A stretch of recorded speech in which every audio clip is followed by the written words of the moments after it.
سلام عرض میکنم خدمت همه شما دوستان گرامی. از سری درس گفتارهای تاریخ و ادبیات آمریکا در خدمتتون هستم. در این فایل میخوام در مورد تاریخ و ادبیات آمریکا بین شروع جنگ جهانی اول و تا پایان جنگ جهانی دوم صحبت کنم، 1914 تا 1945، که میخوایم ببینیم که تاریخ آمریکا در این دوره چطور بوده و چه تأثیری بر روی ادبیات آمریکا گذاشته. خب، جنگ جهانی اول، آمریکا در سال 1917 وارد جنگ جهانی اول میشه.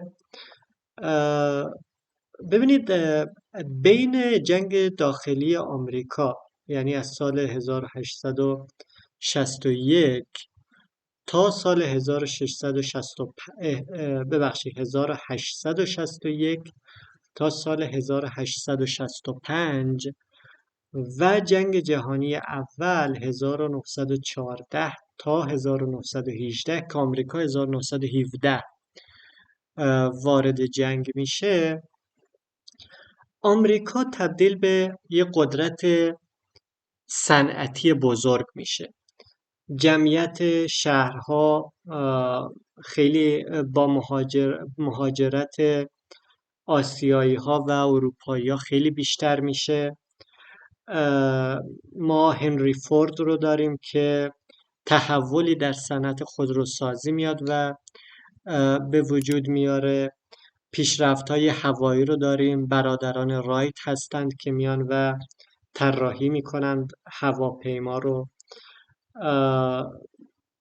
بنابراین ما اینجا میبینیم که اثرات اجتماعی و اقتصادی عظیمی در تاریخ آمریکا بین جنگ داخلی آمریکا و جنگ جهانی اول به وجود میاد.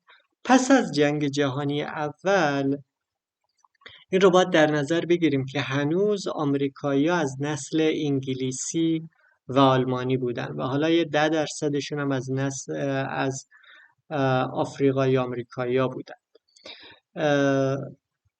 و و حتی این مهاجرت اینقدر زیاد میشه که یه قانون مهاجرتی در سال 1924 به وجود میاد که میاد برای مهاجرت آسیایی ها محدودیت قائل میشن و سهمیه تعیین میکنن برای سایر کشورها. حتی چون در این دوران دیگه فعالیت های کمونیستی و اینها خیلی زیاد میشه، این فعالیت های کمونیستی هم سرکوب میشه.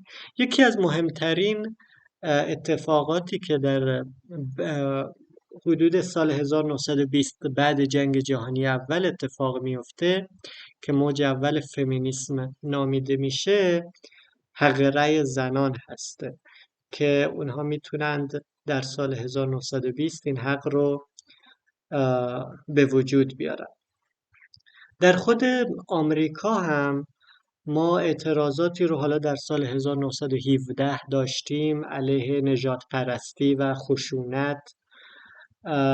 در سال 1909 ما درخواست اعزام افسران سیاه‌پوست به ارتش رو داشتیم. در خود آمریکا آمریکایی ها از جنوب به شمال که صنعتی تره مهاجرت میکنن. جوانها به دانشگاه ها میرن و کلانشهرها میرن.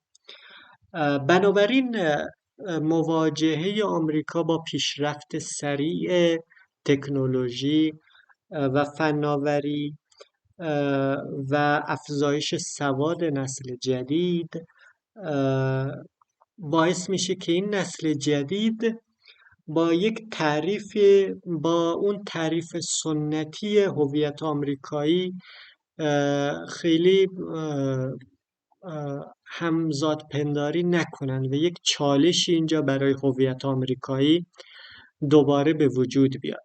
بنابراین میبینیم که هویت آمریکایی در طول زمان، از زمان استعمار این قاره تا حالا بعد جنگ جهانی اول هنوز که هنوزه داره تغییر میکنه و هنوز یک هویت ثابت برای خودش به وجود نیاورده. در سال 1929 به بعد ما نرخ بیکاری افزایش پیدا میکنه به 25% میرسه. ما بهش میگیم Great Depression یا رکود بزرگ، که توی این دوران رکود البته بر زنان تأثیر نذاشت، زیرا به خاطر اینکه زنان کمتر توی بازار بودند. حالا ما میبینیم که ظهور هیتلر هسته بعد از این رکود بزرگ، چون هیتلر یک نوع ملیگرایی رو اومد به وجود آورد و خواست آلمان رو به اون اوج خودش برسونه. بنابراین باعث رشد نمادهای مارکسیستی شد. البته بعداً سرکوب میشه، ولی در این دوره به خاطر اوج همچین ملیگرایی هایی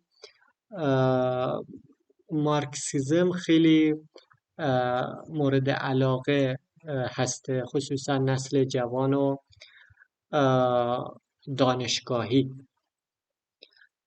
بعد از ما جنگ جهانی دوم رو داریم. دوباره آمریکا وارد جنگ جهانی دوم میشه. این یه خلاصه ای از تاریخ بود که اتفاقاتی که افتاد در این دوره. خب ما در این دوره مدرنیسم رو داریم در ادبیات که دوران بین دو جنگ هست. دوران بین دو جنگ رو ما میگیم عصر مدرنیسم. حالا چه ویژگی هایی داره؟ برخی میان و نابودی سنت ها رو به تصویر میکشن. چطور سنت ها اون ارزش ها داره از بین میره. یک حالت بدبینی دارن. بعضی ها یک حالت خوشبینی دارن که این پیشرفت ها باعث بهتر شدن زندگی میشه، امکان خلق فرم ها هسته، آثار جدیدی میتونیم خلق کنیم و اینها. بنابراین در مواجهه با مدرنیسم یک گروه مثبت هستند، یک گروه بدبینن. مثل تی.اس. الیت The Wasteland رو مینویسه که توش یک سرزمین بی حاصلی هست، انگار یک سرزمین بی حاصلی به وجود اومده. یک نگاه بدبینانه رو به مدرنیسم نشون میده. در مورد مدرنیسم 3 مسئله رو کتاب اومده در موردش صحبت کرده. اولی اینه که استفاده از سنت ادبی هسته، یا اینکه آیا باید به سنت ادبی وفادار باشیم یا نه اون رو. دومین مسئله ادبیات جدی هسته، های لیتریچر و لو لیتریچر.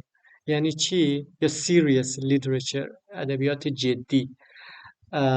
ما یک تفاوتی به وجود میاریم بین ادبیات جدی، ادبیاتی که خوندنش سخته، هر کسی نمیتونه این ادبیات رو بخونه. همین The Wasteland تی.اس. الیت رو هر کسی نمیتونه بخونه، پر از الوژن هسته، تلمیح هسته، پر از ارجاعات هسته به کتاب‌های دیگه، استفاده از زبان‌های غیر انگلیسی.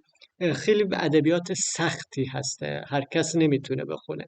در مقابلش ما فیلم ها رو داریم، ادبیات عامه پسند رو داریم که اکثریت مردم بهش علاقه‌مند هستند.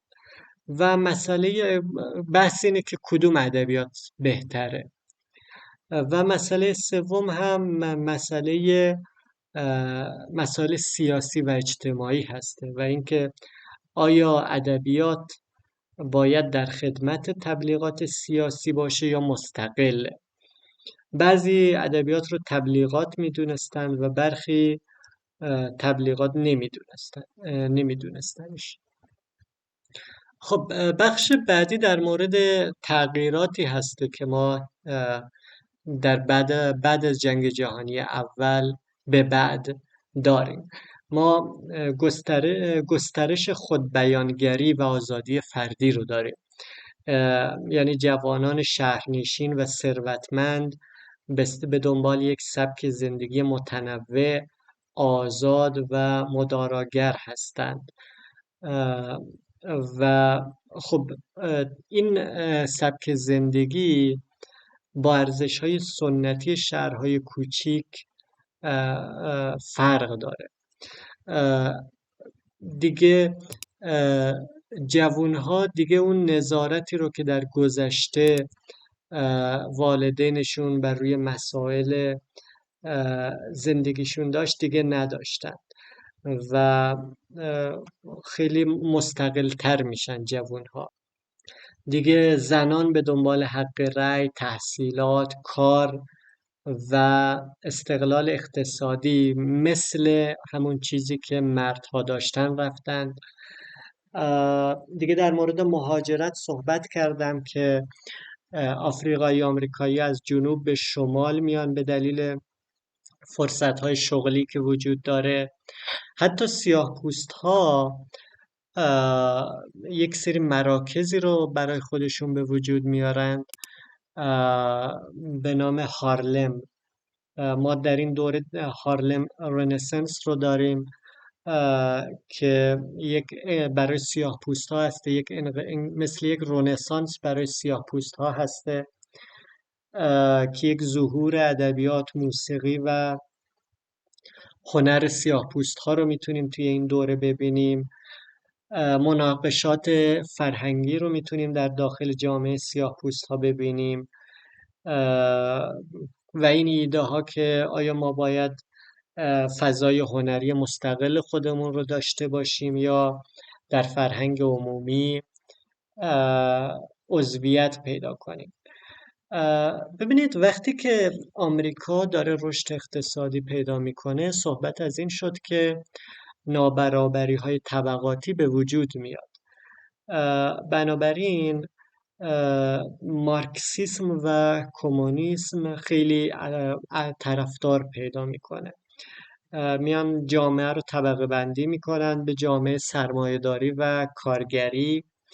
هدف چی بوده؟ هدف این بوده که بیان و ابزار تولید رو تحت کنترل خودشون بگیرند و عضویت در حزب کمونیست خیلی مهم میشه در این دوره. بنابراین ادبیات هم به همین سمت میره. یعنی مثلا در مورد ادبیات سیاه‌پوست‌ها یا همین هارلم رنسانس ما نویسنده های خیلی قوی داریم. لنگستن هیوز هسته، خیلی نویسنده قوی هسته که میاد در مورد اون بی‌عدالتی هایی که به سیاه‌پوست‌ها هسته، اصلا هویت سیاه‌پوست‌ها، فرهنگ سیاه‌پوست‌ها، اینا میاد بحث میکنه. ادبیات میاد در مورد این تغییرات گسترده میاد صحبت میکنه. در مورد جنگ، خشونتی که جنگ داره میاد صحبت میکنه. میبینیم که با تغییراتی که توی ساختار سیاسی و اجتماعی به وجود میاد ادبیات هم میاد و همون رو نشون میده. این دوره نویسنده ها میان تلاش میکنن به مسائل واقعی در آمریکا بپردازند. اون بی‌عدالتی، سرکوب، تلاش برای خود بیانگری رو بیان و نشون بدن.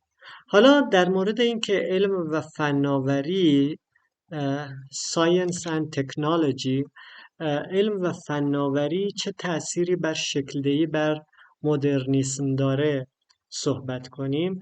ببینید برق، تلفن، ضبط صوت، رادیو، همه اینها به شکلگیری یک فرهنگ ملی کمک میکنه.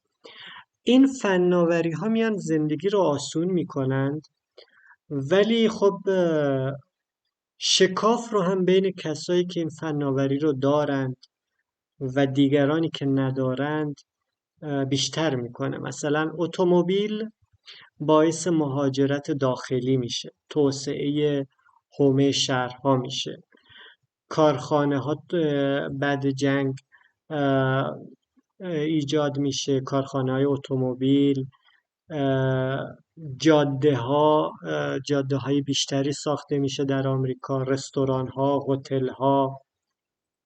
انگار مهاجرت های گسترده، آمریکا انگار داره یک ملت مهاجر میشه. در مورد علم مدرن دو تا ایده هسته. ببینید یک سری نویسنده ها هستن مثل ویلیام کارلوس ویلیامز که میاد از زبان علم توی شعرش استفاده میکنه. یک سری یا گرترود استاین، اینا میان از علم برای ایجاد نوآوری ها استفاده میکنن، خصوصا فیزیک. خیلی تاثیر فیزیک مهمه، خصوصا اینکه مثلا انیشتین میاد در مورد نسبیت زمان صحبت میکنه. ما آثار مدرنیستی خیلی زیادی رو داریم که در مورد نسبی بودن زمان میان صحبت میکنند. بنابراین یک گروه نویسنده ها هستند که از زبان علم میخوان صحبت کنند، استفاده کنند توی آثارشون. یک گروه هم هستند مثل تی اس الیت و والس استیونز که اینها میخوان در برابر علم یک زبان استعاری داشته باشند. انگار خیلی قبول نمی کنند که از این زبان استفاده کنند و خیلی علاقه دارند که اون هویت ادبیات رو حفظ کنند. خب بریم سراغ دهه 1900، دهه 30 که در مورد بحران اقتصادی یا رکود بزرگ بود. این رکود باعث پس قبل از 1930 ادبیات اون پیشرفت ها و اون تغییراتی که در مورد مهاجرت و اینها، اون تغییراتی که در موردش صحبت کردم رو نشون میده. حالا در دهه 30 چه تمهایی رو توی ادبیات میتونیم ببینیم؟ ببینید سقوط بازار سهام باعث بیکاری گسترده میشه، از دست دادن خانه ها میشه، از دست دادن شغل، پسنداز، ناامیدی، حتی در طبقه ثروتمند. بنابراین ما ادبیاتی رو داریم که اینها رو میاد و نشون میده، تأثیرات اینها رو میاد و نشون میده. حتی بعضی هم در این دوره میگن که باید بریم انقلاب کنیم و تغییرات اجتماعی فوری به وجود بیاریم. ولی حالا بعضی محافظه‌کارا میگفتن که باید صبر کنیم و بذاریم که خود کلا تغییر کنه، خود به صورت طبیعی تغییر کنه، نه اینکه ما بیایم و انقلاب کنیم. تو این قسمت در مورد اون جذبه مارکسیسم و کمونیسم صحبت کرده، ولی گفته که در نهایت این که اون اتفاقاتی که همه ما میدونیم که استالین چی کار کرد، کمونیست ها چی کار کردند، باعث سرخوردگی شد و این باعث شد که حالا بسیاری از فعالان چپگرا پس از جنگ جهانی دوم ضد کمونیسم بشن. خب در این دوره در دهه 30 ما هیتلر رو داریم، ظهور هیتلر و اون ملیگرایی غلیظی که هیتلر داره و برنامه هیتلر که میخواست با استفاده از هویت آلمان رو یک کشور قوی کنه و قدرتمند کنه که بیاد اروپا رو تحت سلطه خودش قرار بده. این این ملیگرایی باعث جذابیت کمونیسم شد، ولی اینجا میگه که در نهایت کمونیسم به خاطر کارهایی که حالا استالین انجام داد یا اتفاقاتی که افتاد باعث شد که خیلی دیگه از اون محبوبیتش کاسته بشه. خب در مورد ورژن آمریکایی از مدرنیسم صحبت کنم. ببینید اصلا مدرنیسم به هر ادبیاتی که در دوره بین جنگ جهانی به موضوع دنیای مدرن میپردازه گفته میشه. این یه تعریف عام هسته. بنابراین اون اتفاقاتی که بین دو جنگ افتاد و من در موردشون صحبت کردم، آثاری که اونها رو می اومدن نشون میدادند، اونها هم جزو آثار مدرن هستند، چون میان به موضوعات دنیای مدرن میپردازند. حالا یه تعریف دقیق تر هم هسته که بهش میگیم که این تعریف دقیق تر به معنای اینه که بیاد و اون قالب‌های سنتی ادبی رو بشکنیم، قالب‌های جدیدتر به وجود بیاریم و تمرکز بر تحولات جامعه سنتی تحت فشار مدرنیست ها باشه. و یک نکته، اغلب نویسنده های این دوره میان از مدرنیته به عنوان تجربه از فقدان و ویرانی میان و این رو نشون میدن. یعنی مدرنیته یعنی فقدان و ویرانی، مثل The Wasteland تی.اس. الیوت که دنیای مدرن به عنوان صحنه ویران میاد و نشون داده میشه. خب نظریای ما فلسفه نیچه رو داریم، نظریای داروین، نمادگرایان فرانسوی، جنبش داداییسم، سورئالیسم، همه اینها جز پیشینه های این مدرنیسمی هستند که ما در آمریکا داریم. دیگه از تکه تکه کردن، یعنی ما یک فرم غالب که از ابتداش مشخص باشه، وسطش مشخص باشه، پایانش مشخص باشه دیگه نداریم.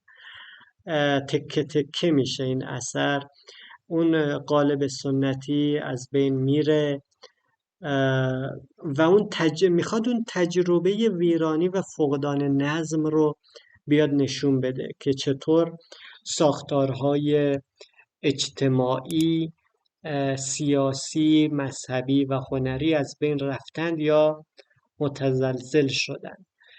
و دیگه ما یک معنای واحد نداریم، چون اون ساختارهایی که معنا میدادند از بین رفتن. بنابراین توی این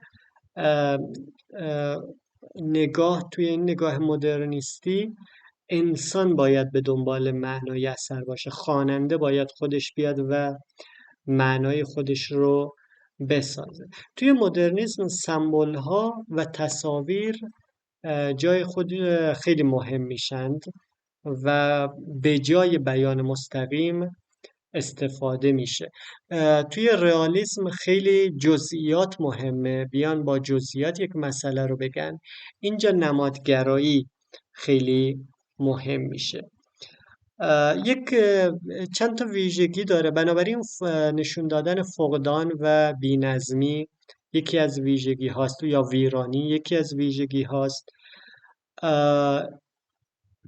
نویسنده ها به جای دومی اینه که نویسنده ها به جای اینکه بیان یک معنای اخلاقی رو ارائه بدند، به خاطر اینکه معنا دیگه ساخته دست بشره، میگن که خود خواننده باید معنا رو بسازه، به جستجوی معنا و ماهیت هنر میرن. این دومی. سومی بحث اینه که آثار مدرنیستی به ذات خودشون آگاه هستن. یعنی یک شعر شما میخونید، این شعر در مورد نحوه نوشتن شعر، یعنی یک شعر در مورد نحوه نوشتن شعر. بنابراین خود اثر انگار از هویت خودش آگاه هسته. در مورد شعر، شعر کوتاه‌تر میشه، آزادتر میشه، کمتر به وزن و قافیه وابسته هسته. رمان فشرده تر میشه دیگه، اون حجم بیشتر آثار رئالیستی رو نداره دیگه. اون زاویه دید اول شخص یا از نگاه یکی از شخصیت ها هسته که میاد و نشون میده. انگار میخواد از نگاه یک فرد دنیا رو نشون بده. از زبان محاوره، عامیانه، حتی زبان که ناپخته هسته میان و استفاده میکنن. شخصیت های برجسته‌ای که ما توی ادبیات مدرنیسم داریم در آمریکا، که در مورد همشون من بحث خواهم کرد توی جلسات جداگانه. ارنست همینگوی، ایشون ساده نویسی رو خیلی اولویت قرار میده و به جزئیات هم همچنین توجه میکنه. گرترود استاین هسته که ایشون هم به دنبال ایجاد یک سبک نوین هسته. اسکات فیتزجرالد هسته که میاد تلاش میکنه که مدرنیسم رو برای مخاطب گسترده آماده کنه و میخواد مدرنیسم رو برای همه بنویسه. چون گفتم مدرنیسم یک آثاری هستن که خیلی سختن خوندنشون. در مورد یک گروهی از نویسنده ها هستند که ما بهشون میگیم Lost Generation. ببینید، یک گروهی از نویسنده ها، خود همین ارنست همینگوی، فیتزجرالد، دیگه تی اس الیت، گرترود استاین، ازرا پاوند، این افراد چون در خود آمریکا به دستاوردهاشون احترام گذاشته نمیشد، یه باوری به اینکه نمیشه این فرهنگی که توش زندگی میکنن، این فرهنگ نمیتونه یک فرهنگ خوبی رو بیاد تولید کنه، یا اون نداشتن احترام، اینا مهاجرت میکنند از آمریکا به لندن و فرانسه. چون اونجا جامعه هنری پاریس خصوصا خیلی پویاتر، آزادتر، بهشون احترام بیشتری میذارن. اون چیزی که نویسنده ها رو مهم میکنه اینه که این نویسنده ها اومدند و اون تمهای خاص آمریکایی رو که در مدرنیسم آمریکایی ما داریم رو با ارزش های اروپایی ترکیب میکنن. یعنی تی اس الیت، گرترود استاین، ارنست همینگوی، اینا نویسنده هایی هستند که با تجربه تر میشن و ما توی آثارشون ارزش های اروپایی رو میتونیم ببینیم. و این نویسنده ها کسایی هستند که بعد جنگ خشونت جنگ رو هم دیدند. مثلا تی اس الیت به همین خاطره که در مورد ویرانی و فقدان میاد و صحبت میکنه. البته ما مدرنیست هایی داریم در آمریکا مثل ویلیام کارلوس ویلیامز، هارت کرین، که این افراد در آمریکا میمونن، در مورد خود آمریکا میان صحبت میکنن، تمهای ملی استفاده میکنن، تمهای بومی استفاده میکنن. اینها بیشتر سبک ملی گرایانه میان و استفاده میکنن.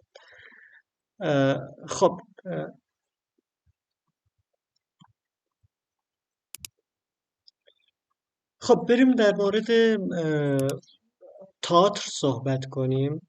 در مورد مدرنیسم سیاه‌پوستا هم صحبت کردم، در مورد هارلم که اونا در مورد فرهنگ خود سیاه‌پوست‌ها، در مورد تبعیض‌هایی که بهشون میره، در مورد اینها هم میان و صحبت میکنن و حالا تکنیک های مدرنیستی رو میان با زندگی آفریقایی آمریکایی، موسیقیشون خصوصا جاز، بلوز، اینها ترکیب میکنن و به نژاد پرستی، به اون ترویج فرهنگ سیاه اعتراض میکنن به نژاد پرستی و فرهنگ سیاه پوستا رو میخوان ترویج کنن، اون پیشرفت نژادی رو بیان و نشون بدن.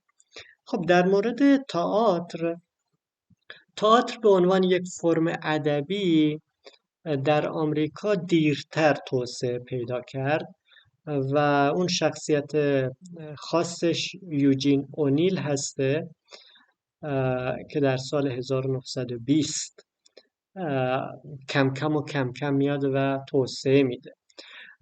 بعد از انقلاب آمریکا ما تئاترهای کوچیک داریم که با بازیگرای انگلیسی در ابتدا هستن و سپس بازیگرای آمریکایی که در شرق کشور هستن. مراکز اولیه نیویورک هسته، فیلادلفیا هسته و بوستون و کم کم به سمت غرب گسترش پیدا میکنه.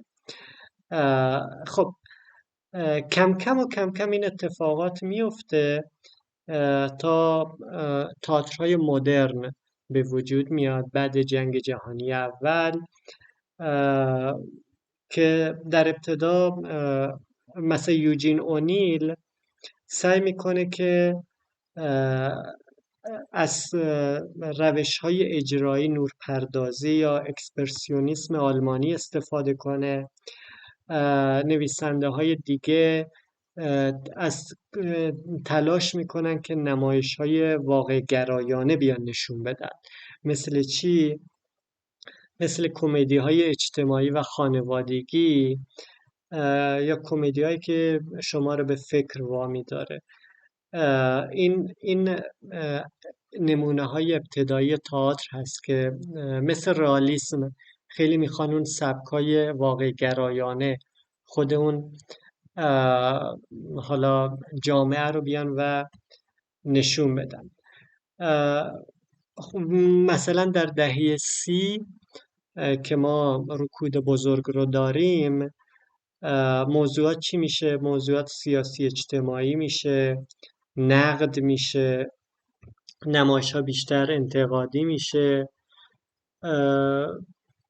و حالا در اون زمان هسته، به اون صورت هسته و کم کم تئاترهای مدرن رو ما داریم که البته با اومدن سینما نویسنده ها خیلی علاقه پیدا میکنن که برن و برای فیلم ها هم برن و محتوا بسازن. مثلا هالیوود میاد و اقتباس ها، ادپتیشن ها رو میسازه از آثار سینمایی از آثار ادبی جذاب. فیلمنامه نویسنده ها میرن فیلمنامه هم مینویسن، اقتباس ها خیلی بیشتر میشه در این دوره. بنابراین این ایده که با اومدن